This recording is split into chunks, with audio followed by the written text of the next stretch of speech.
Bon, bonjour à tous, pour ceux que je n'ai pas déjà vus un petit peu. Merci beaucoup d'être venus. J'avais envie de faire partager ce thème, de faire passer un message, de partager ce thème de la place de l'iridologie dans la thérapie. Et pour me mettre un coup de pied aux fesses, et ben comme d'habitude, je me suis dit, tiens, je vais faire une conférence là-dessus. Ça m'a obligé à travailler le sujet. Et j'ai demandé à quelqu'un de me filmer, puisque ça va permettre de faire connaître ce que j'ai envie de vous faire connaître à vous, de pouvoir le diffuser après. Donc vous n'êtes pas filmé, vous inquiétez pas, mais moi je suis voilà, la conférence est filmée. Et donc merci à Anthony Comino pour ça d'ailleurs. La place de l'iridologie dans la thérapie. La thérapie, il faut considérer le terme pas comme dans le terme médical. La thérapie, c'est prendre soin. Évidemment, on a un système médical, ça ne remplace pas. Il y a des fois où il y a besoin. Mais quand on veut être acteur de sa santé et quand on veut prendre soin de soi, eh bien, il y a beaucoup de techniques, beaucoup de choses à savoir, ou une culture à avoir d'alimentation, et qui en général est donnée par la naturopathie. La naturopathie étudie bien ça, comment rester en bonne santé avant de tomber malade. Et l'iridologie est un outil de la naturopathie. Donc moi, je m'appelle Yves Bernard Coste, je suis opticien. Je suis tombé dans l'iridologie naturellement parce que je regardais des yeux toute la journée. Et ma formation d'optométriste, c'est une formation universitaire qui m'a donné quand même les bases aussi du fonctionnement des médicaments, de la chimie médicamenteuse, de la pharmacologie, de la biochimie. Donc j'ai quand même des notions aussi assez précises de comment fonctionne la santé dans la médecine classique. Et donc, on va développer ce que c'est que l'iridologie. Donc, je sais que beaucoup d'entre vous savent à peu près ce que c'est. Pour l'illustrer, je vous ai mis une carte iridologique où ça, ce sont deux yeux avec la pupille au centre, le noir de l'œil, et puis la couleur de l'œil. Dans la couleur de l'œil, il y a tous les organes du corps humain. Il y a le corps humain en entier. Donc l'iridologie, c'est l'art d'arriver à faire une interprétation des signes que l'iris nous donne pour nous donner une idée de l'état de nos organes. Est-ce qu'ils sont forts? Est-ce qu'ils sont faibles? Est-ce qu'ils sont paresseux? Est-ce qu'ils sont encrassés? Est-ce qu'il y a des toxémies? De notre système nerveux aussi. Est-ce qu'il y a des déséquilibres entre le système nerveux sympathique et parasympathique? Il y a beaucoup de choses qu'on peut voir, qu'on peut interpréter en interprétant l'iris, où on peut se dire, tiens, dans le corps de la personne ou dans sa santé, il se passe ça ou ça. Alors vous me direz, qu'est-ce qui fait les fondements de ça? C'est pas très scientifique a priori. Malgré tout, il y a des instituts qui sont en Amérique et aux États-Unis et en Angleterre, ou des instituts qui font des études statistiques par rapport à des photos d'iris et les pathologies que les gens ont. Donc, à partir de ça, ils ont précisé, ils ont fait des cartes plus précises que celle-ci. Ils ont fait des cartes qui sont des outils après pour l'iridologue. Et en fonction de ce que la personne nous dit de ses problèmes, ce qui ressort, on va aller chercher sur la carte, on va trouver, peut-être, on va essayer de trouver la source de ces problèmes et les moyens d'y remédier. Donc ça, c'est l'iridologie. Je vous ai mis très résumé, extrêmement résumé, quelques signes qu'on peut voir dans l'iris. Donc la couleur des yeux, qui vont montrer une faiblesse organique, naturelle d'ailleurs. Ça, je le dis à chaque fois en préambule, mais les yeux bleus ont une paresse au niveau des reins, par rapport aux yeux marrons qui, eux, la paresse est plutôt au niveau du foie. Les lacunes, il y a des trous dans l'iris qui sont placés. Alors, quand on a la carte, on voit sur quel organe les trous sont placés et qui sont des signes de la faiblesse de cet organe. Des signes de congestion, là, ça veut dire que l'organe est fort. S'il est congestionnable, l'organe est fort. En général, c'est lui qui prend pour l'organe qui est faible à côté. Donc, il faut quand même le ménager. Mais malgré tout, on sait que, voilà. celui-là, il est fort, on va pouvoir le stimuler. Tandis qu'un organe faible, il va falloir il va falloir le soutenir. Voilà. D'autres, là j'en ai mis plusieurs d'affilée parce que ça va être difficile à expliquer juste avec la diapo, mais le bourrelet pupillaire, la trame irienne, il y a des indices qui nous montrent la vitalité de la personne, à la fois sa vitalité naturelle, celle qu'elle avait au départ à la naissance, la dot qu'il a eue d'énergie à la naissance, et puis sa vitalité au moment où on le regarde. Voilà, quelqu'un qui est en burn-out, logiquement ça se voit. C'est pour ça qu'il y a beaucoup de signes qui sont des signes acquis, des signes innés et qui montrent des prédispositions, mais il y a quelques signes qui s'acquièrent et qui montrent aussi l'état de la santé. Si la personne avait mieux géré sa santé, elle n'aurait pas ces signes-là dans l'œil. Les arcs de cercle et la collerette, on va les voir après. Là, ça montre l'équilibre nerveux de la personne. Les radii solari sont très connus, celui qui cherche un peu dans l'iridologie, on tombe vite sur des radii solari, ça fait comme des rayons de soleil dans l'iris, et ça, en général, c'est le signe de tension nerveuse, qui vont aller avoir une influence sur les organes. Donc, si on vous contrarie et puis que derrière vous avez la courante, et ben voilà, il y a sûrement des radii solari qui font passer plus facilement l'information d'un côté à l'autre. Les tâches, différentes sortes de tâches, le gérontoxon qu'on va voir aussi, et puis alors ça c'est un peu plus glissant comme terrain parce qu'on vient sur le domaine psycho-émotionnel avec les déformations de la pupille, les faiblesses vertébrales, et pour l'iridologue c'est une porte d'entrée sur la lecture des blocages psycho-émotionnels. Alors là, l'esprit trop rationnel va nous dire oui alors quels sont les fondements de choses comme ça, mais la pratique nous montre que ça marche très souvent. Donc là, un petit tour sur les couleurs. L'œil bleu. Hop là. L'œil bleu, ici, et l'œil marron, ici. Ce sont les deux couleurs principales. Et puis après, il y a des yeux mixtes, où il y a un peu de marron, un peu de pigment sur le bleu, et là, ça va faire des yeux verts ou des yeux noisettes. Donc, je l'ai dit tout à l'heure, faiblesse pour l'œil bleu, c'est les reins, le marron, c'est le foie, et entre les deux, malheureusement, on a les faiblesses des deux. Plus ou moins, ça dépend. Ça, c'est l'interprétation, et puis ce que nous dit la personne, on va choisir après si on va plutôt le conseiller de ménager son foie ou ses reins. Et si on peut, on fait les deux. Alors ici, un œil marron avec des lacunes. Alors le problème des yeux marrons, c'est que c'est difficile à voir. Les lacunes, je ne sais pas si vous pourrez voir précisément. Mais ici, là, par exemple, il y en a une, ça fait un trou dans la trame de l'iris.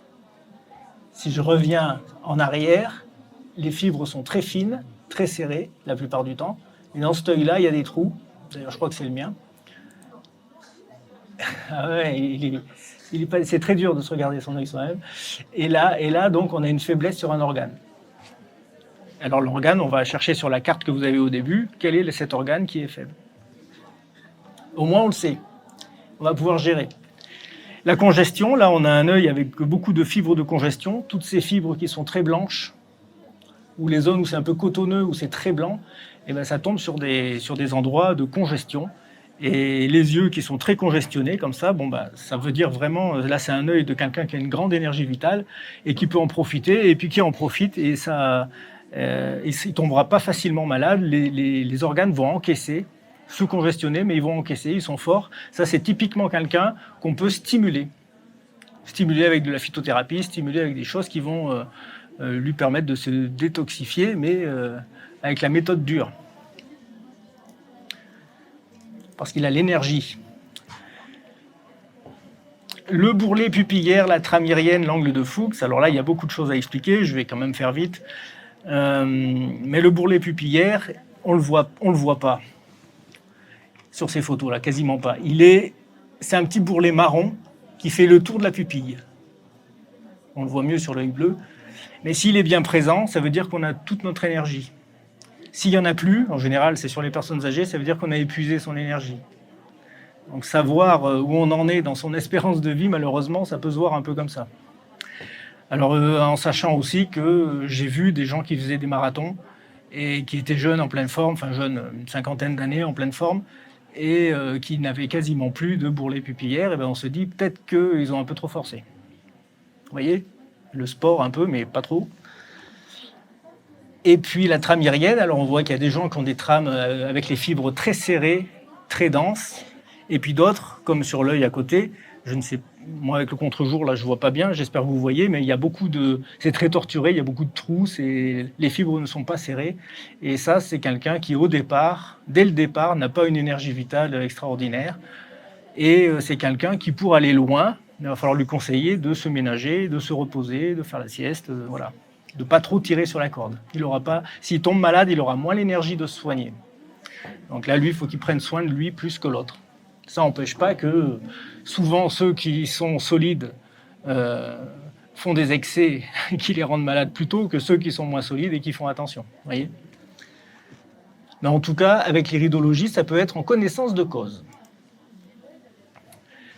Là, ici, les arcs de cercle, la collerette et encore le bourrelet pupillaire, ce sont 3 signes. Alors la collerette, là, sur ce œil-là, elle est bien définie parce qu'elle est orange. Elle est là. À l'extérieur, on appelle ça le plan radiaire. À l'intérieur, on appelle ça le plan pupillaire, à l'intérieur de la collerette. Mais là, la collerette, elle est orange. Et quand elle est là, dans ce cas-là, il y a un hyperfonctionnement du système nerveux orthosympathique. Et il faut regarder le fonctionnement du système nerveux parasympathique et voir si c'est équilibré. Si les deux sont en hypertonie, bon, tout va bien. Ce qu'il ne faut pas, c'est qu'il y ait un déséquilibre entre les deux. Enfin, ce qu'il ne faut pas. C'est moins confortable pour la personne s'il y a un déséquilibre entre les deux. En tout cas, un naturopathe va pouvoir lui conseiller des thérapies qui vont rééquilibrer son système nerveux. Les arcs de cercle, j'ai dû vouloir faire cette photo parce que normalement on les voit. Alors moi d'ici je ne les vois pas. Ah non, là j'ai montré le bourrelet pupillaire en gros sur la photo de droite. Mais sinon on a des arcs de cercle qui viennent se mettre ici. Et quand ils sont présents, ça veut dire qu'à un moment donné dans la vie de la personne, il y a eu un état de stress important. Il y a eu une mydriase, la pupille s'est ouverte. Elle est restée longtemps ouverte. Ça a fait comme les plis d'un rideau qui s'est froissé. Et on voit les arcs de cercle. Et quand on a été trop soumis à l'adrénaline, au stress, souvent les cellules se sont fermées, entre guillemets, se sont protégées de l'adrénaline.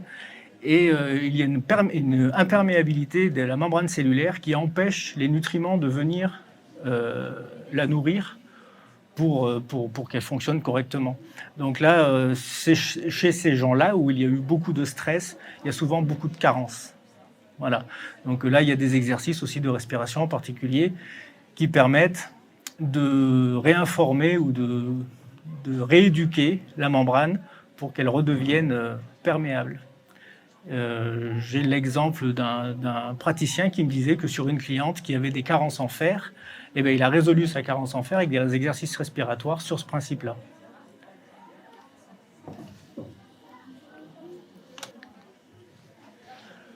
Encore d'autres signes, là ce sont des signes plus psycho-émotionnels, c'est-à-dire les radii solari dont je parlais tout à l'heure. Sur l'œil gauche, on voit les rayons comme ça. On voit des traits, comme des rayons de soleil. Et si le soleil était la pupille, les traits sont les rayons. Ces rayons-là, quand ils sont nombreux, ça montre une tension nerveuse qui peut se reporter sur les organes. Et puis les taches, comme cette jolie tache ici, qui sont des pollutions émotionnelles. Et en plus, quand elles sont carrées, comme celle-ci,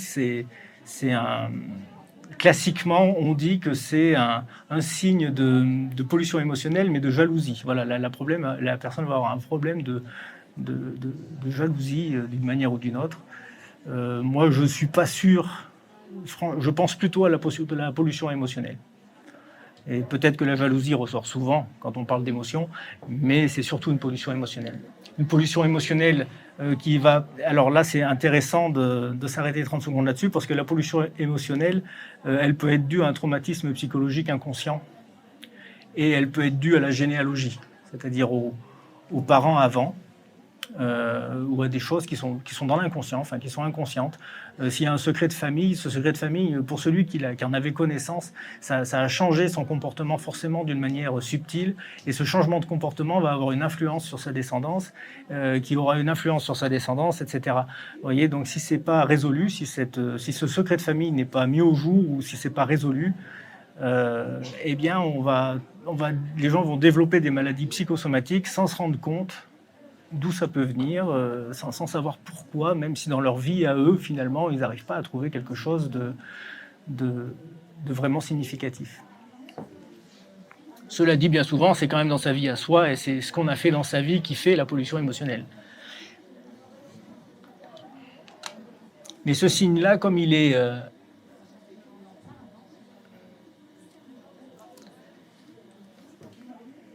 il est inné.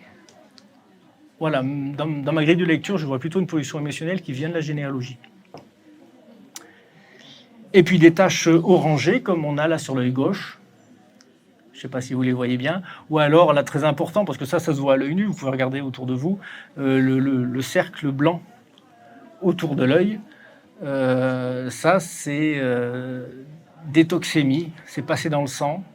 Quand il y a un cercle blanc, un gérontoxon comme ça, gérontoxon, l'étymologie c'est géron comme gérontologie, c'est pour les personnes âgées, et toxon comme la toxémie. Quand on a un cercle comme ça, c'est rarissime qu'en même temps, mon client ne me dise pas qu'il a eu un AVC, un infarctus, qu'il n'est pas soigné pour l'hypertension artérielle, qu'il n'a pas de cholestérol, que voilà, ça c'est vraiment lié, et c'est connu, et pas que des iridologues, ça c'est un signe. C'est un signe qui montre que la personne n'a pas eu l'hygiène alimentaire qu'il fallait pendant trop longtemps.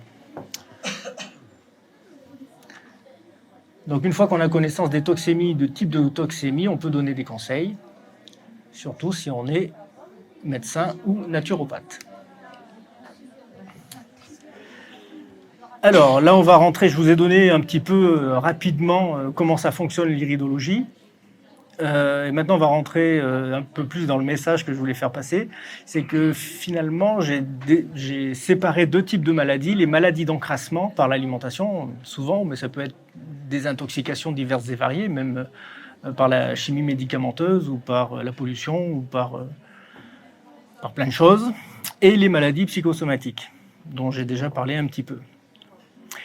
Et des trois leviers donc, de la thérapie, derrière, quand on a... Dans tous les cas, mais en tout cas, voilà, l'hygiène alimentaire, ça c'est le premier levier. L'activité physique pour se défaire des toxines, pour les éliminer. Et l'hygiène émotionnelle, parce que ça compte aussi, avec plein de techniques qui existent par différents praticiens, des psychothérapeutes, et qui sont intéressantes pour se libérer de nos problèmes inconscients ou plus ou moins conscients. Au départ, pour les maladies d'encrassement, pour faire simple, j'essaie de faire passer le message simplement. Au départ, pour les maladies d'encrassement, tout vient de l'intestin grêle.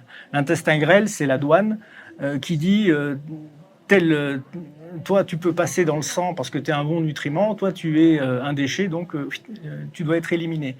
Et le problème, c'est une alimentation qui va faire une inflammation de l'intestin parce qu'on va le faire trop travailler ou parce que la digestion sera toujours difficile, l'estomac n'aura pas réussi à faire son travail suffisamment en amont. Une inflammation de l'intestin et du coup, il devient poreux et les toxines, elles passent dans le sang. Et c'est là qu'elles vont encrasser le sang, créant des triglycérides, du cholestérol et puis toutes les maladies qui vont avec, le diabète, l'hypertension, etc. Donc l'intestin grêle va provoquer, à partir de lui, c'est pas lui qui y provoque, mais à partir de lui vont être provoquées les maladies d'encrassement, les maladies auto-immunes, polyarthrite rhumatoïde, sclérose en plaques, spondylarthrite, et les maladies d'élimination, eczéma, bronchite chronique, maladie de Crohn, etc. Donc là, les trois types de maladies vont presque avec les trois types de thérapie. J'ai pris l'exemple des maladies d'élimination pour que ce soit plus concret. Fuite de l'intestin grêle, passage dans le sang de molécules alimentaires et bactériennes, éviction par la peau, si ça bouge, s'il y en a trop, ou si ça marche mal, il va y avoir psoriasis, eczéma, prurite, aphthose, etc. Éviction par les poumons, ça va faire de l'asthme, des rhinites, de la bronchite chronique. Et éviction par les voies digestives, gastrite, reflux gastrique, colite, maladie de Crohn. Voilà. En exemple, en fonction des émonctoires qui sont forts ou qui sont faibles, en fonction... alors les émonctoires, c'est le foie, les reins, les poumons, la peau. Voilà, c'est ces organes qui nous permettent d'éliminer les toxines et de trier les toxines et les nutriments. Et si eux, ils sont congestionnés, s'ils sont faibles, s'ils sont malades, ou si ça provoque, suivant l'endroit où c'est faible, ça provoque tous ces types de maladies. Et au départ, c'était l'intestin grêle. C'est l'intestin grêle qui a été surchargé. D'où l'importance de l'alimentation. Ce qui favorise la fuite de l'intestin grêle, il faut le savoir, donc l'alimentation industrielle, là aussi j'ai fait simple, on pourrait faire l'alimentation industrielle, les produits laitiers et le gluten, les déficits en vitamines et en minéraux, là aussi le stress va dans le mauvais sens, puisqu'on a vu que le stress pouvait empêcher l'assimilation des nutriments. Et puis, les infections intestinales, le sport intense ou prolongé, les médicaments et le vieillissement. Il faut bien se rendre compte qu'en vieillissant, de toute façon, forcément, ça fonctionne un peu moins fluidement.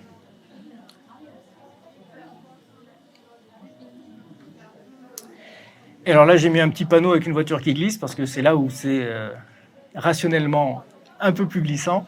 Les maladies psychosomatiques. Et là, je vais essayer de vous faire passer quelques principes. Et en premier, le principe du drame insoluble. Votre chéri vous quitte, vous y pouvez rien. Si il ou elle il est parti, le problème il est là et il est insoluble. S'il ne veut pas revenir, vous ne pouvez pas l'obliger. Et si vous perdez quelqu'un, c'est insoluble. Si j'ai toujours à l'esprit, parce que je l'ai dans ma famille, d'un petit garçon qui a perdu sa petite sœur. Forcément, lui qui était soumis à toutes les influences du monde à ce moment-là, parce qu'il était jeune, il a un traumatisme psychologique qui est extraordinairement grand. Même si c'était grand aussi pour les parents. Les parents, eux, ils étaient plus construits. Ils ont réussi peut-être à faire leur deuil. Ils ont réussi à boucher ce traumatisme, à le colmater. Mais un petit enfant, par exemple, et c'est dans l'enfance surtout que ça se fait, lui, il se prit ça en pleine figure, et puis sa petite sœur est plus là. Et avec toutes les questions que ça peut poser après dans son esprit plus tard. Et là, on a un vrai gros insoluble. Et donc, après, j'ai sélectionné 2 types d'insolubles. L'insoluble de vie, alors là, c'est le cas pour du petit garçon qui a perdu sa sœur, ou de la personne qui a été quittée par l'amour de sa vie. Mais il y a aussi le symbolisme, l'insoluble généalogique, et qui vient des parents. C'est-à-dire un parent qui a un traumatisme psychologique dans son comportement, il risque de le transmettre à son enfant. Et donc on va parler des solutions pour solutionner les insolubles de vie et les insolubles généalogiques. Solutionner les insolubles de vie, il y a la confession, et pas forcément à l'église, mais il y a la confession. Et solutionner un insoluble généalogique, il y a la symbolisation, le sacrifice symbolique. Et il y a une solution absolue dont j'ai envie de vous parler à la fin, qui est l'individuation. Alors, solutionner un insoluble de vie, là je me suis contenté de vous mettre les 3 ouvrages parmi tous ceux qu'il a écrits, d'un médecin neurologue qui s'appelle Pierre-Jean Thomas Lamotte, et qui a passé sa vie, lui qui était médecin et remboursé par la sécurité sociale, et neurologue spécialiste, il a passé sa vie à soigner les gens en cherchant le problème psychologique qui avait créé la maladie, et à les soigner comme ça. Et il a passé sa vie à faire ça, il a gagné sa vie en ne faisant que ça. Et donc là, je vous ai mis trois références. Si ça vous intéresse, vous pouvez lire ces livres.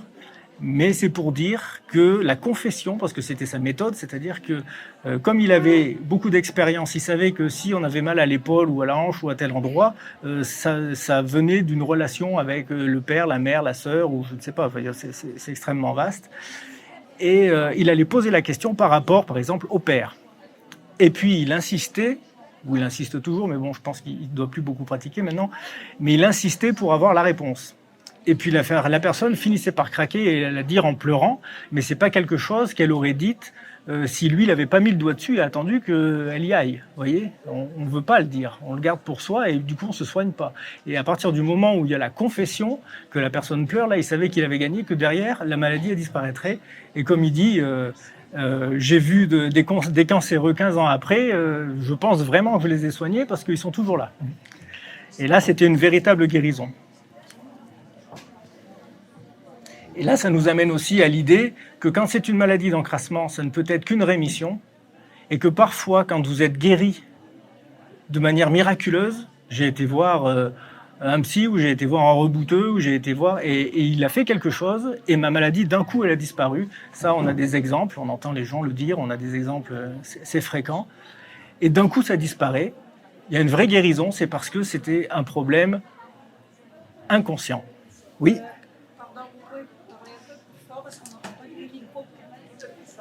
Ah, et là, si je me mets comme ça va mieux? Mais vous me comprenez, vous m'avez compris quand même jusque-là, un minimum. On vient d'arriver. Ah bon, d'accord.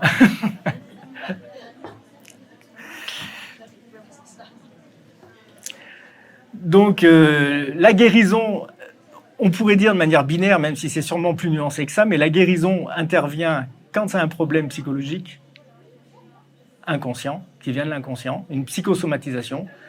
Et quand c'est une maladie d'encrassement, bien souvent, on peut faire taire la maladie, mais si on rejoue mal, on retombera malade. Et là, on n'en finit pas d'avoir des maladies qui reviennent, ou en tout cas, on prend des médicaments de manière chronique toute sa vie, parce que si on n'en change pas son hygiène alimentaire, ou si on ne change pas son hygiène de vie d'une manière générale, la maladie, elle reste, ou en tout cas, elle ne s'en va pas, ou elle revient.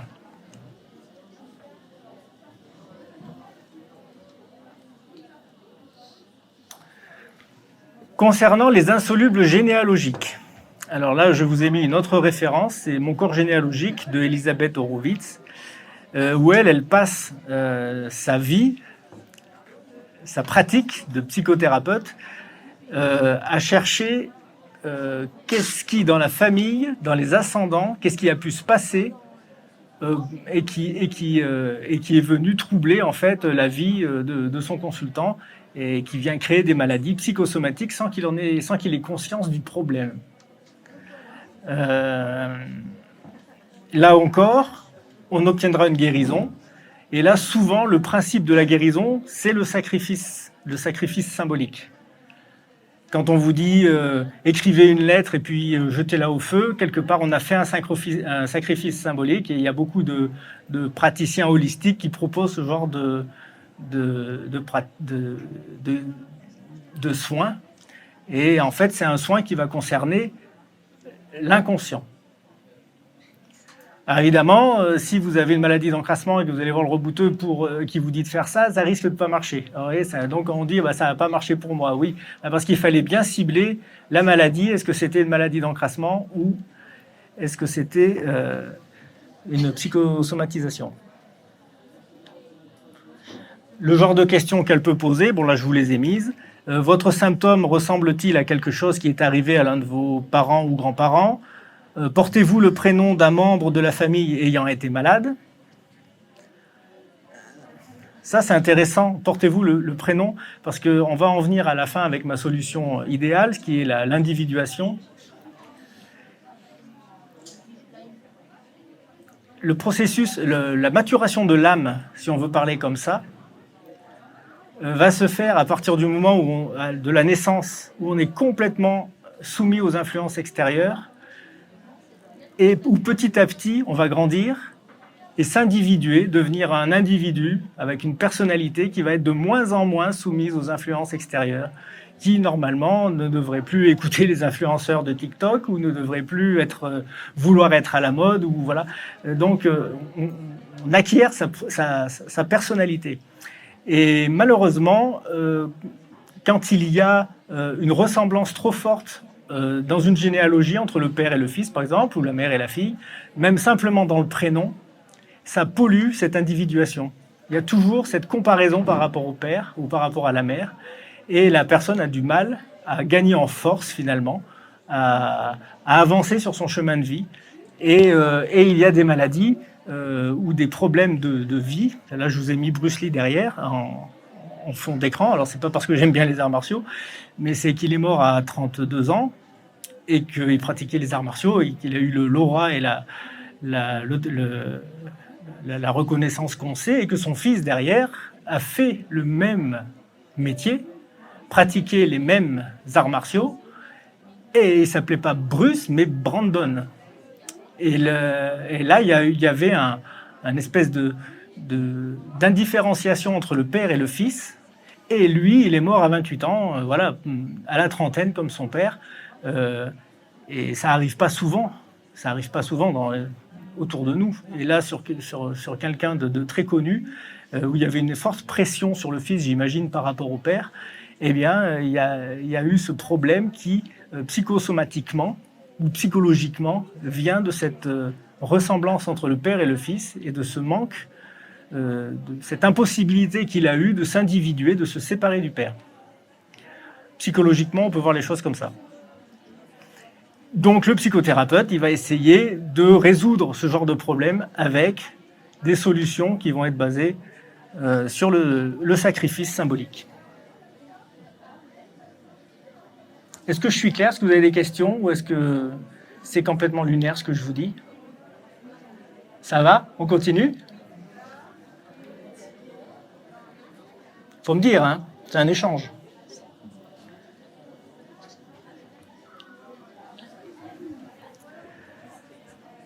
Alors, là, je vais essayer de vous amener à un autre concept, c'est celui du sacrifice. Là, j'ai mis en rouge, le sacrifice du corps permet de rétablir la paix dans l'âme. Mais d'une manière générale, le sacrifice permet de rétablir la paix. À un moment donné, quand on veut rétablir la paix dans un groupe, il faut un bouc émissaire et on s'acharne dessus. Quand vous êtes à l'apéro et que vous voulez que la soirée se passe bien, il faut trouver quelqu'un et en dire du mal. Il vaut mieux qu'il ne soit pas là, ça se passe encore mieux. Mais voilà, vous voyez, bon, c'est un travers, c'est pervers, mais la réalité, elle est anthropologique. Elle a été démontrée avec les neurones miroirs. Et on a dans le cerveau des neurones qu'on a appelés les neurones miroirs parce que quand dans un laboratoire où il y a des chercheurs qui cherchaient sur des singes qui étaient branchés sur des encéphalogrammes, donc ils se sont rendus compte que quand ils s'arrêtaient pour prendre le casse-croûte et puis qu'ils mastiquaient leur sandwich, la zone de la mastication se mettait en route chez les singes. Et là, donc en fait, on se rend compte que de regarder faire quelque chose ou de regarder quelqu'un faire quelque chose, eh bien nous-mêmes, ça nous active, c'est comme si on le faisait. Mais alors ça a le mauvais effet de créer des envies. Alors quand c'est un bailleur qui fait bailler plein de monde, ça va bien, c'est pas grave. Mais après, l'étape au-dessus, c'est quelqu'un de célèbre qui porte une jolie montre, et ben tout le monde veut la jolie montre. Et puis c'est l'effet de mode qui se met en place. Et puis à un moment donné, il n'y a plus assez de montres. Donc l'autre devient un concurrent parce qu'il peut me piquer la montre que j'aurais pu avoir, et ça commence à faire la guerre, des dissensions entre les personnes. Et puis une fois qu'on en a marre de faire la guerre, eh ben faut trouver un bouc émissaire pour rétablir la paix. Et ça, c'est une théorie qui a été faite par un anthropologue des religions. Il aimait bien s'appeler comme ça, mais surtout un anthropologue qui s'appelait René Girard. Donc ce principe-là, quelque part la jalousie, ou en tout cas l'envie de faire comme l'autre, ou l'observation de l'autre nous rend envieux ou nous donne envie de faire pareil, qui crée des guerres, et le sacrifice qui, d'une manière générale, à chaque fois, permet de rétablir la paix. j'ai essayé de résumer la théorie de René Girard.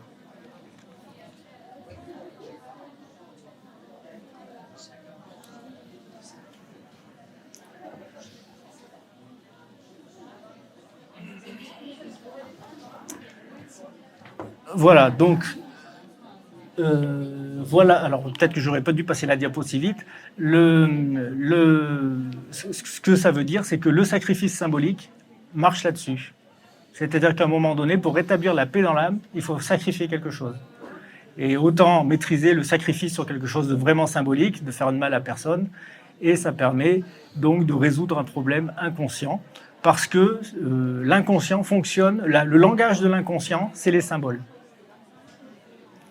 Et c'est pour ça que le travail symbolique permet d'aller descendre plus en profondeur. Et là, ça renvoie à un psychanalyste qui s'appelle Carl Gustav Jung et dont tout le travail réside là-dedans. Donc après, il a cherché les symboles dans les rêves, il a cherché les symboles dans ce qu'il appelait les synchronicités, dans les lapsus, dans beaucoup de choses. Mais ces traitements se faisaient de l'inconscient en partant de cette idée que le symbole en est le langage. Voilà, donc en parlant de symbolisme, l'iridologie nous permet éventuellement, si on veut aller jusque-là, de voir où sont les vertèbres, comment sont les vertèbres dans le corps. Et on sait qu'à chaque vertèbre correspond un état d'âme. Les naturopathes utilisent une planche comme ça, où il y a une colonne vertébrale, et en face de chaque vertèbre, si telle vertèbre a tel problème, enfin a un problème, ça peut être lié à tel état émotionnel. Je ne sais pas si vous avez déjà vu ça, mais c'est relativement beaucoup utilisé. Et ben en iridologie, comme on peut voir les vertèbres, si on voit une petite lacune sur une vertèbre, on va aller voir en fait l'état émotionnel de la personne et où peut venir son problème psycho-émotionnel. Une autre chose aussi intéressante, c'est que la pupille, parfois, n'est pas parfaitement ronde et qu'il y a des méplats qui peuvent apparaître. Et suivant le secteur de ce méplat, certains ont fait une corrélation symbolique avec les maisons astrologiques. Donc, dans chaque maison astrologique, il y a un domaine de la vie. Le mariage, la spiritualité, sa personnalité. Enfin bon, chaque maison a sa signification. Et donc, l'iridologue, s'il veut aller gratter en utilisant les outils même de l'astrologie, il a une porte d'entrée qui est possible, mais qui évidemment est du côté du symbolisme. Là, on est beaucoup moins rationnel que quand on parlait de physiologie et de toxémie.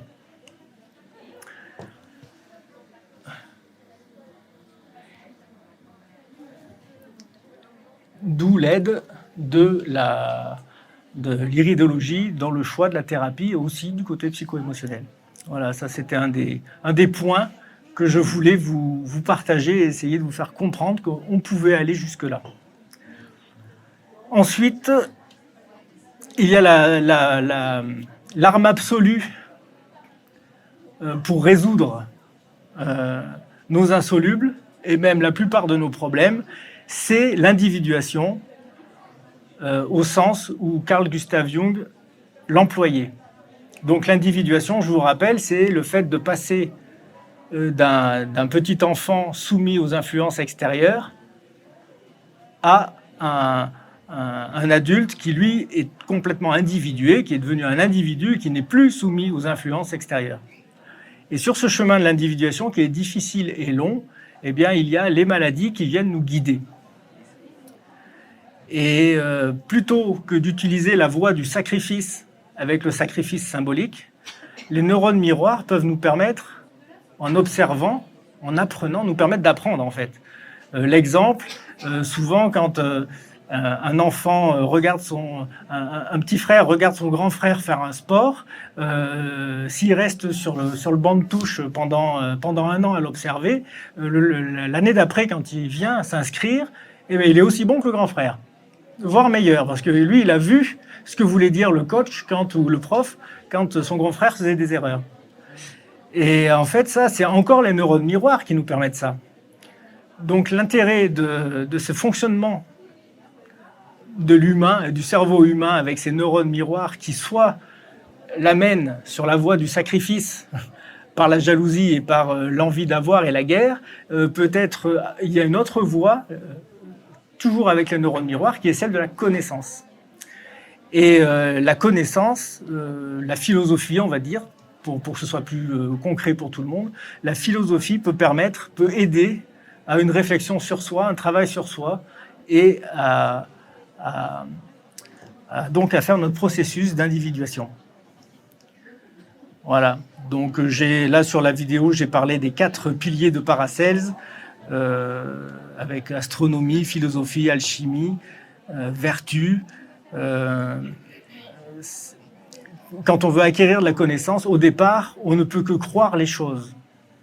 Et puis après, on va les comprendre.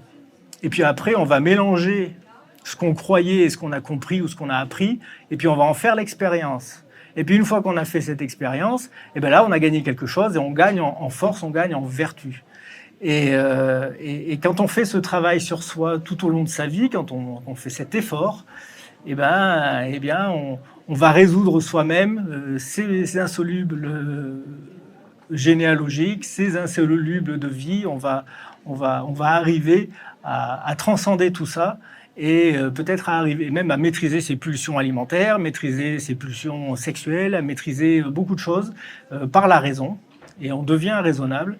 Et finalement, ça va amener la paix et la santé dans le corps et dans l'âme. Voilà. Donc ça, c'est l'intérêt d'une bonne psychanalyse avec quelqu'un qui sait ce qu'il fait et puis qui peut guider son patient vers ça. Voilà. Et l'aider à résoudre ces insolubles. Alors, pourquoi ai-je mis la dame à la licorne ? Alors, cette dame à la licorne, c'est une tapisserie très connue du début de la Renaissance et elle me permet de vous montrer que le type de connaissance nécessaire au processus d'individuation procède plus d'une sagesse que d'un savoir. Pas besoin d'être un érudit au fait des connaissances du XXIe siècle. Ici, la vertu est représentée donc par cette femme, cette vierge sans doute. Elle est représentée par le lion qui est la force et la licorne qui est la pureté. Et les mots vierge, viril et vertu ont la même racine vir, qui veut dire, je vous le donne en mille, en latin ça veut dire individu. Voilà comment on peut relier un peu plus que symboliquement la force, la pureté, la vertu et l'individuation. Pour Jung, le parallèle entre le grand œuvre alchimique et le processus d'individuation était évident. Les ésotéristes voient dans cette tapisserie une parabole alchimique. Et j'avoue y voir moi aussi une évidence que cette science de l'humain et de la maturation de son âme était déjà connue dans le Moyen-Âge des bâtisseurs de cathédrales. Conclusion, c'est pas écrit trop petit, ça va ? Conclusion, il y a, pour résumer tout ce que j'ai dit, et là il y a peut-être l'essence de ce que je voulais vous partager, nous avons la flèche rouge avec le processus d'individuation. Avant la flèche rouge, c'est l'âge d'or, c'est l'enfance, c'est l'innocence. Finalement, là, il n'y a pas de problème. Il n'y a pas de problème, et puis l'adolescence arrive, et puis là, les problèmes arrivent, l'ego arrive, les problèmes de santé peuvent arriver, les excès alimentaires vont arriver, les excès sexuels peut-être aussi, le manque de moralité, ou en tout cas de droiture dans la vie, où on essaye on va signer à la place des parents, voilà. Il y a plein de petites choses qui font qu'on va tenter des stratégies, on va un peu jouer avec le diable, mais on va se créer les insolubles qui vont créer les problèmes de plus tard. Et ces insolubles étant mis, c'est le problème du début. On va avoir les maladies d'encrassement, les maladies psychosomatiques, et il va falloir arriver à se soigner. Et donc, on a notre processus d'individuation avec la voie de la connaissance, qui est vraiment la voie du sage, et puis qui n'est pas facile à prendre, et puis que peu de gens prennent finalement. Et puis, malgré tout, au milieu, eh bien, il va y avoir la voie, on va se soigner, et la voie thérapeutique.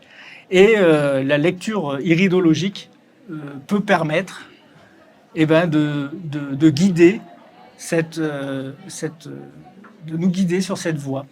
Alors, comme j'aime bien un dicton qui vient paraît-il, de Pythagore, même si j'imagine qu'en vrai, on n'en sait pas grand-chose, et il disait « Trouve le triangle et le problème est aux 2/3 résolu ». Ça veut dire que quand on a un problème, je pense qu'il faut l'attaquer par 3 angles différents au moins. D'ailleurs, c'est ce que fait la naturopathie dans les cours que j'ai eus. Ils préconisent d'attaquer de toute façon la thérapie de 3 manières différentes au moins. Et donc, par l'hygiène alimentaire, l'activité physique pour éliminer les toxines, et puis alors éventuellement le sacrifice symbolique ou l'hygiène, en tout cas psycho-émotionnelle, d'une manière ou d'une autre, soit par l'acquisition de connaissances, soit par des traitements de psychothérapie ou qui peuvent nous aider. Souvent, on va dire à quelqu'un, c'est pas bien de manger du chocolat. Oui, je sais. Il va dire, j'en mangerai plus, et puis il va pas en manger pendant 2 mois, et puis le troisième mois, il va prendre la tablette, et puis il va tout dégommer, ce sera pire qu'avant. Voilà, donc c'est pour ça que l'hygiène alimentaire seule, souvent, ça suffit pas. Il faut une aide psychologique, et en même temps, il faut aussi penser à éliminer ces toxines en bougeant un minimum, et pas avoir une vie trop sédentaire. Alors dans un cas, on aura des rémissions, dans un cas, on aura des guérisons, mais en tout cas, si c'est bien fait, on peut finir sa vie sans trop de difficultés. Voilà, alors j'espère que vous m'avez entendu quand même depuis le début, que vous avez réussi à comprendre ce que je voulais essayer de vous partager, et je vous remercie beaucoup m'avoir écouté patiemment.